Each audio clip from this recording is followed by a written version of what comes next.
Assalamualaikum warahmatullahi wabarakatuh. Kembali lagi di channel Sukatireng. Di kesempatan kali ini saya akan melanjutkan cerita yang sebelumnya. Cerita yang berjudul Rendang Daging Anakku. Cerita ini ditulis oleh akun Facebook bernama Ning Ai. Bagi kalian yang ingin bacanya secara langsung, bisa kunjungi link yang sudah saya sertakan di kolom deskripsi. Sebelum cerita ini dimulai, jangan lupa untuk like, komen, dan subscribe channel ini, dan juga tekan lonceng notifikasinya agar kalian semua tidak ketinggalan cerita-cerita terbaru dari kami. Tentunya tak usah berlama-lama lagi, langsung saja kita masuk ke ceritanya. Lah, aku belum cerita apa-apa kok. Lu udah tahu kalau Pocong sama Kundi kesini? Lu lupa ya kalau Pocong sama Kundi itu pengikut gua? Oh iya, lupa. Maaf pangeran. Biasa aja, gak usah panggil pangeran segala, jawab Ale. Kalian lagi ngomongin apa sih? Tanya Agnes tiba-tiba.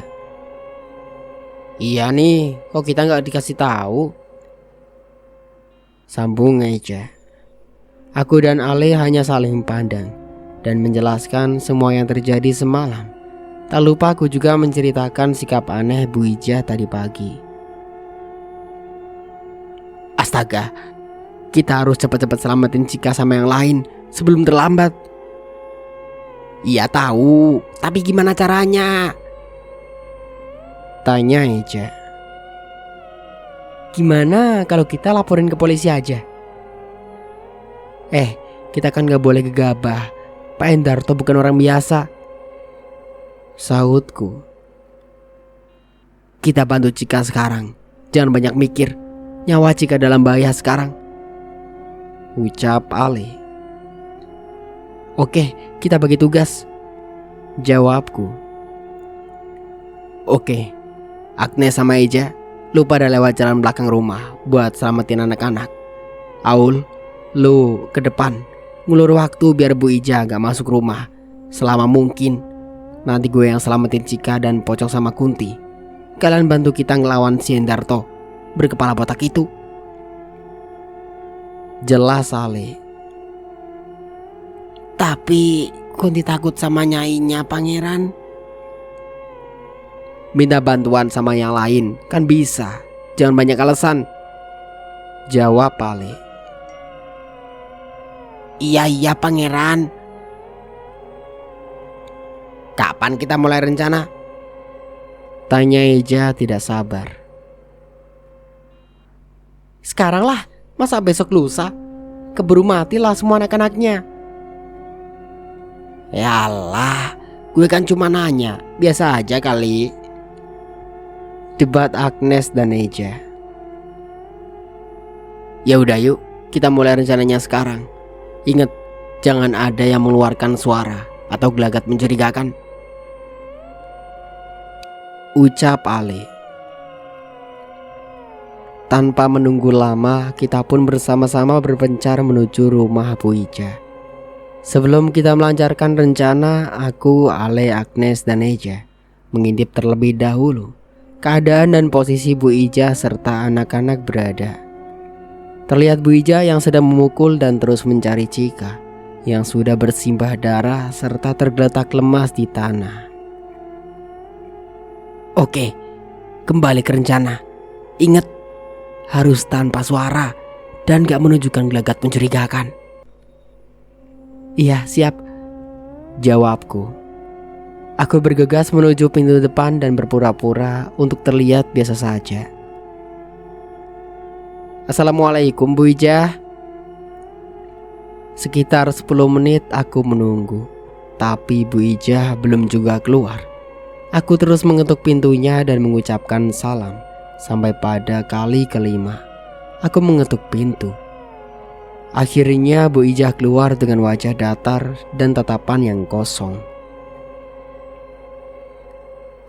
Bu Ija akhirnya keluar juga. Kemana aja Bu? Ada perlu apa? Niat Aul kesini cuma mau nanyain rendang Bu Ija masih apa enggak. Kalau ada Aul mau Bu, mau pesen 100 bungkus buat syukuran tempat kerjanya Aul. Ya ada. Sekalian dong ajarin Aul masaknya Bu. Aul pengen tahu resepnya Bu, please. Saya nggak ada waktu. Saya lagi sibuk. Datang di lain waktu saja. Tapi Bu, sementara aku mengulur waktu supaya Bu Ija tidak masuk ke dalam rumahnya sebelum Eja, Agnes, dan Ale berhasil. Sudut pandang Eja dan Agnes. Terdengar suara tangisan anak-anak di sebuah kamar yang hanya bertutup kain tipis. Terdengar juga suara Baby Fiza yang sedang menangis dengan keras seperti tahu yang akan terjadi kepada mereka berlima itu. Gegas Bu Ija berlari ke dapur dan melihat Ale yang sedang berusaha membuka tali ikatan dari leher Cika. Keadaan semakin chaos saat terdengar teriakan Agnes di dalam rumah. Ternyata Agnes dan Eja nekat lari, walaupun sudah terlihat oleh Pak Endarto dengan penuh amarah. Hingga kepala botaknya yang mirip berotosan nyamuk itu mengeluarkan asap. Eja, bawa bayi ini dan anak-anak keluar duluan, cepat. Tapi Nes, lu gimana? Keluar cepat ya. Saat Agnes melemparkan Baby Fiza yang menangis. Di saat yang bersamaan pula Pak Endarto melemparkan goloknya ke punggung Agnes, membuat Agnes langsung berteriak kesakitan. Golok itu menancap bahkan tembus ke dada Agnes. Eja yang shock langsung berlari meninggalkan Agnes serta membawa anak-anak lari keluar. Pak Endarto yang merasa marah itu pun terus menusuk-nusuk perut, wajah, dan dada Agnes menggunakan golok yang tadi ia lempar ke arah Agnes. Eja yang melihat kejadian itu hanya bisa menangis melihat temannya dibunuh secara tragis di depan matanya. Belum selesai sampai di sana, Pak Endarto juga terus merobek-robek wajah Agnes sampai tidak berbentuk wajah lagi. Eja menangis memeluk Baby Fiza yang ia gendong dengan tangisan yang lirih. Eja menitipkan Baby Fiza ke Dion, Agus, dan juga Lita. Niat hati ingin menyelamatkan Agnes yang sudah jelas-jelas telah tewas. Yang ada Eja malah kehilangan semuanya. Anak-anak ditarik oleh Bu Ija dan diseret kembali ke dalam kamarnya dan menguncinya dari luar. Kecerobohan Eja itu membuat Eja semakin merasa hancur dan merasa dirinya tidak berguna, sampai dia menyerahkan diri kepada Pak Endarto untuk dibunuh sekalian. Tapi belum sempat Eja berjalan ke depan, Pak Endarto yang tengah asik merobek-robek tubuh Agnes, tiba-tiba Eja ditarik oleh Aulia dan langsung membawanya pergi ke kantor polisi terdekat. Aul, lepasin gue gak berguna. Udah ninggalin Agnes. Gue pengecut. Harusnya gue yang digituin, bukan Agnes. Aul, lepasin gue. Udah, jangan nyalain diri lu sendiri. Agnes gitu karena udah takdirnya. Enggak, ini salah gue. Gue pengecut. Gue gak berguna. Bunuh gue, Aul. Bunuh aja gue. Agnes, maafin gue, gak bisa ngelindungin lu. Eja terus berteriak meminta maaf sembari mengacak-acak rambutnya karena frustasi. Melihat Eja yang sangat hancur, Aulanya bisa memeluk Eja agar tidak terus berberontak. Aul, lepasin gue. Biarin gue dibunuh sama si siluman berkepala botak itu. Please, Ja, jangan gini. Aul pun ikut menangis karena melihat keadaan Agnes yang sudah tidak berbentuk lagi. Terlihat Pak Endarto yang sedang menarik-narik Dion untuk jadi target selanjutnya. Jangan, Dion, lari dek, lari. Bapak lepasin Dion, Pak. Dion salah apa sama Bapak? Lepasin Dion, Pak. Teriak Dion sembari memohon ampun untuk dilepaskan. Kita harus gimana? Agnes tewas. Sekarang anak-anak juga bakal dibunuh satu persatu, Aul. Tanya Eja. Ale mana? Aku menanyakan Ale kepada Eja. Gue gak tahu, tadi kan gue sama Agnes sama anak-anak. Bapak, ampun pak, sakit pak, ucap Dion yang terus berteriak mohon ampun. Teriakan Dion membuatku dan juga Eja semakin kebingungan. Di satu sisi kita harus menyelamatkan anak-anak dan juga Ale, tapi di sisi lain Pak Endarto mengancam akan membunuh semuanya jika kita berani lapor polisi. Keadaan semakin tidak kondusif lagi saat terdengar teriakan terakhir Dion. Dion! Seperti sebelum-sebelumnya, Dion juga digorok sampai mengeluarkan darah seperti air mancur. Tangisku sudah tak terbendung lagi kala melihat Dion kecil yang sudah terbujur lemah di atas tanah dengan bersimbah darah. Di saat keadaan di depan sudah benar-benar tidak terkendali lagi, terdengar teriakan tangisan dan juga bentakan Ale dibantu Pocong dan Kunti berhasil menyelamatkan Cika kecil.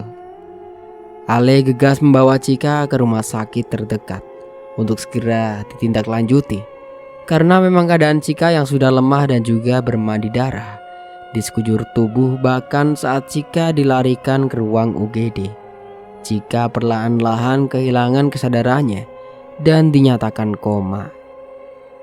Tanpa menunggu waktu yang lama, Ale kembali ke TKP untuk membantu anak-anak lain dan juga teman-temannya, karena mau bagaimanapun mereka tanggung jawabnya. Eja, Aulia, Agnes mana? Tanya Ale setelah melihat Agnes tidak ada. Melihat Ale yang datang menanyakan Agnes membuat Eja dan juga Aulia berhambur memeluk Ale dan memeluk ke arah dalam rumah yang ada di sana.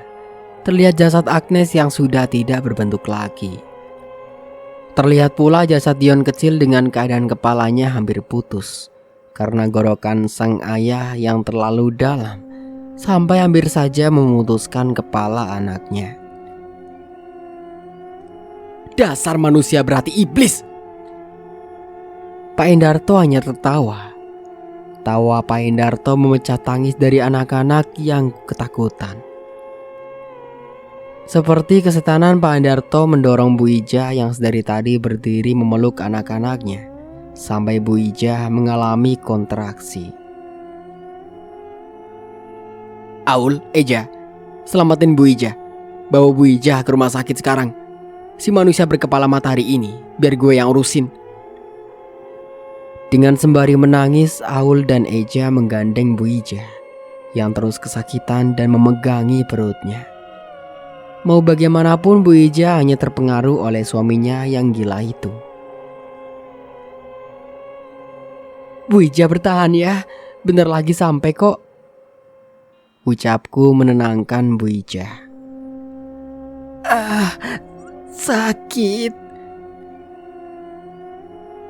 Lu bisa sabar gak sih? Gara-gara suami lu, teman gue jadi mati. Gara-gara lu juga, gue jadi kehilangan semuanya. Eja, udah. Ini bukan saatnya nyalain siapa-siapa. Kita selamatin dulu Bu Ija. Kasihan dia, kesakitan.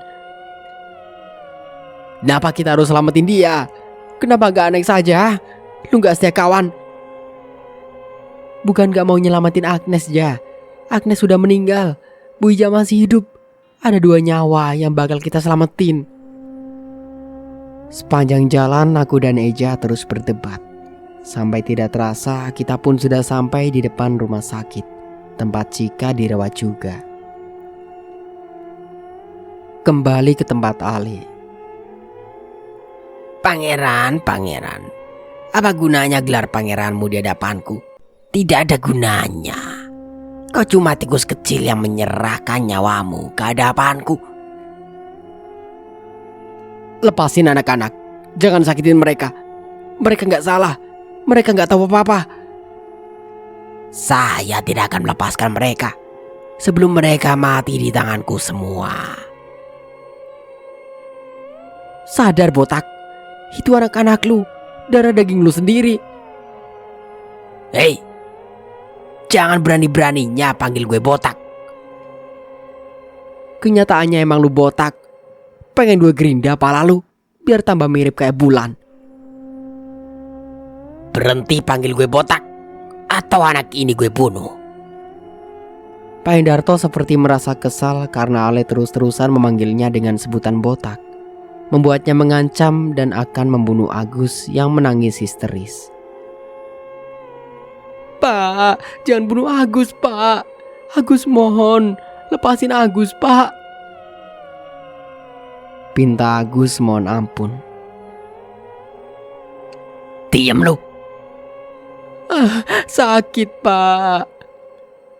Pak Hendarto menyayat tangan Agus hingga membuat Agus semakin menangis kencang karena menahan sakit dan melihat darah yang mengalir dari luka sayatan yang dibuat oleh si botak. Hei botak, pengecut lu. Beraninya sama anak kecil. Kalau lu berani sini lawan gue, jangan nyakitin anak kecil.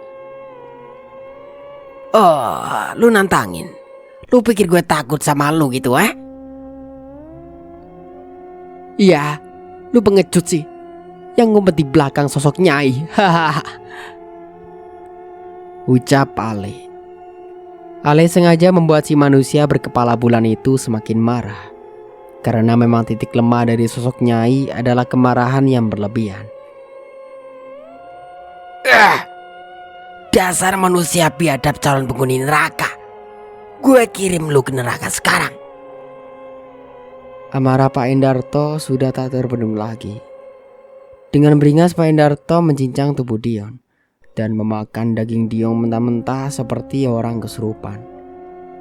Kesempatan saat Pak Hendarto lengah itu digunakan untuk Ale untuk menyelamatkan Agus Lita dan juga Baby Fiza untuk menjauh dari ayahnya yang sudah tidak terkendali. Dengan cepat Ale berlari dan memukul punggung bagian belakang Pak Hendarto guna supaya Pak Hendarto pingsan dan bisa dengan mudah dilumpuhkan. Ale memukul punggung Pak Hendarto dengan keras. Tapi sayangnya Pak Hendarto tidak pingsan melainkan hanya tersungkur ke depan, membuat wajah Pak Hendarto mengenai genangan darah di depannya. Walaupun begitu, Ale dengan sigap menarik anak-anak untuk berpindah dari tempatnya dan berdiri di belakangnya agar terlindungi dan tidak terluka. Tidak lama dari itu, Eja dan Aulia kembali untuk membantu Ale yang sudah susah payah mencoba untuk melumpuhkan Pak Hendarto yang sudah dikuasai sosok Nyai. Astagfirullah Agus, ayo cepat kita ke rumah sakit. Kasihan Agus. Ibu, Lita takut. Tangis Lita. Jangan takut sayang, ada kakak di sini. Aulia dibantu dengan Eja, mencoba menenangkan anak-anak yang syok melihat kejadian yang seharusnya tidak mereka lihat. Eja yang sendiri tadi membalut luka Agus menggunakan bajunya dan memeluk Agus yang ketakutan. Sedangkan Aulia memeluk Lita dan menggendong Baby Fiza, terus menangis melihat anak-anak sekecil ini harus merasakan sakit dan melihat tragedi seperti ini. Aul, Eja, bawa anak-anak ke rumah sakit. Kasih minum juga kalau udah balik lagi ke sini bantu gue. Oke siap. Ayo Aul, kasihan Agus sudah lemes banget. Lagi-lagi Aul dan Eja kembali ke rumah sakit yang sama dan merawat anak-anak. Eja yang menggunakan baju robek dan bermandi darah membuat orang-orang di rumah sakit melihat kepada Aulia dan Eja. Tolong, anak ini butuh bantuan. Mari mas, bawa ke ruang UGD untuk ditindaklanjuti, sahut salah seorang suster. Setelah memastikan anak-anak selamat dan dirawat dengan baik, Eja dan Aulia kembali ke rumah Bu Ija untuk membantu Ali yang sedang berjuang. Aul, Eja, bantu gua. Terlihat Ali yang sudah penuh luka dan bermandi darah terlihat kesulitan melawan Pak Hendarto karena memang Pak Hendarto menggunakan ilmu kebal. Ale yang menyadarinya menjadi semakin was-was dan tidak bermain-main lagi karena sosok Nyai sudah ikut turun dan akan menyerangnya. Pangeran, kau tidak ada apa-apanya di hadapanku. Apa lu? Saud Ale menantang. Apa? Matamu itu tertutup atau bagaimana? Nyai merasa tidak suka saat Ale menyebutnya tua. Karena memang sosok Nyai memiliki tubuh ramping, kulit putih, tinggi semampai, mulus, dan berwajah cantik dengan menggunakan baju khas ratu zaman dulu. Siapapun yang melihatnya akan terpesona karena memang secantik itu terlihat di mata orang. Tapi di mata Ale sosok Nyai terlihat seperti nenek tua. Giginya yang hitam semua, rambut abu-abu yang acak-acakan, dan menggunakan baju yang berantakan seperti nenek lampir. Urungkan niatmu untuk menggangguku dan menghalangi tugas Sendarto. Ikutlah denganku. Akan kuberi semuanya, harta, tata, semesta. Apapun yang kau minta akan kuberikan jika kau bersedia menjadi pengikutku. Nyai Petot, itu doang yang lu janjiin kalau pangeran mau ikut sama lu, ah? Apapun ku bilang. Lu tuh cuman setan kesepian yang pengen sok berkuasa di sini. Gue Ale sama Aul gak akan sudi jadi budak lu. Berisik. Sosok Nyai melemparkan selendangnya ke arah Eja, membuat Eja tidak sadarkan diri dan terus memuntahkan darah. Melihat Eja dalam bahaya, Ale gegas menolong Eja dan mengobatinya. Sekitar 5 menit Ale mengobati Eja. Akhirnya Eja sadar dan balik menyerang sosok Nyai dengan melemparkan golok ke arahnya. Tapi mau sekeras apapun Eja melemparkan golok itu, golok itu tidak pernah sampai ke arah Nyai. Justru sebaliknya, golok itu malah balik arah dan hampir mengenai Aulia yang sedang menyeret jasad Agnes yang sudah tidak berbentuk. Aul, awas! Hampir saja golok itu membelah kepala Aulia karena saking kencangnya lemparan itu. Gak usah lempar apapun ke si Nyai lutung itu. Ambilin gue air yang dicampur garam, perintah Ale. Tanpa menunggu lama, Eja berlari ke rumah tetangga dan langsung mengambil garam dan air. Kamu siapa? Ucap tetangga yang kaget melihat Eja yang langsung masuk ke rumahnya. Minta garam sama airnya ya, makasih. Eja kembali dengan membawa air yang sudah dicampur dengan garam. Siram, Ja! Teriak Ale menyuruh Eja menyiramkan air tersebut kepada Nyai jelek itu. 1 ember air yang dicampur dengan garam pun disiramkan ke arah Paindarto dan juga sosoknya itu. Terdengar teriakan kesakitan, kepanasan, dan juga teriakan minta tolong dari mereka berdua. Sakit Nyai, tolong saya Nyai. Teriak Paindarto kesakitan. Panas, panas. Teriakannya juga tak kalah mengenaskan. Kenapa mereka kepanasan kesakitan kayak gitu? Itu kan cuma air yang dicampur garam, tanya Aulia.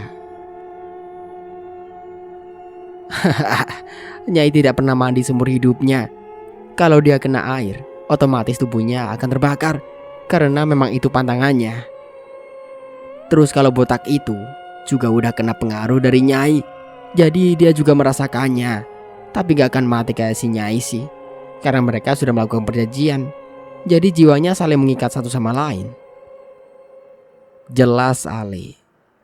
Saat mereka bertiga tengah mengistirahatkan tubuh mereka yang penuh dengan luka dan merasa lelah, tiba-tiba Kunti yang lain datang tanpa permisi. Capek banget ya? Iya nih, capek banget, saut Aulia. Agnes, teriak Eja. Nes, maafin gue. Andai tadi lu yang di depan, gak akan kayak gini, Nes. Maafin gue, gak bisa jagain lu. Gue emang gak guna banget, Nes. Gue emang bajingan. Gue emang pengecut, Nes. Maafin gue. Tangis Eja memecah tatkala melihat jasad Agnes. Eja, udah ya. Jangan ditangisin terus. Kasihan Agnesnya kalau lu nangisin dia terus. Aku mencoba menenangkan Eja. 1 bulan lamanya sudah berakhir kejadian naas itu. Walaupun kejadian 1 bulan yang lalu menyisakan luka yang mendalam, tapi saat itu juga mereka merasa senang dan bahagia karena si botak sudah musnah dari dunia ini. Dan begitulah akhir dari ceritanya. Oh iya, untuk kalian semua yang mempunyai cerita horor atau misteri, bisa langsung DM akun Instagram saya. Sebelum saya Mang Dayun pamit undur diri, jangan lupa untuk like, komen, dan subscribe channel ini. Dan juga tekan lonceng notifikasinya, agar kalian tidak ketinggalan cerita-cerita terbaru dari kami. Saya Mang Dayun pamit undur diri. Sampai jumpa kembali di judul cerita baru berikutnya. Kurang lebihnya mohon maaf. Wassalamualaikum warahmatullahi wabarakatuh.